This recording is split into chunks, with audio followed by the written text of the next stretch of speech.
Ингушетии сегодня заложили капсулу на месте строительства нового христианского храма.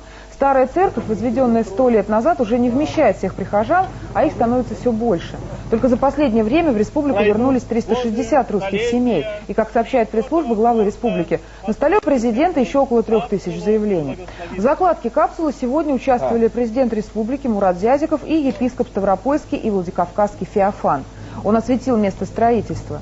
В ближайшее время в Ингушетии хотят возвести еще 2 храма. Один из них будет стоять в столице республики Магасе, рядом с мечетью.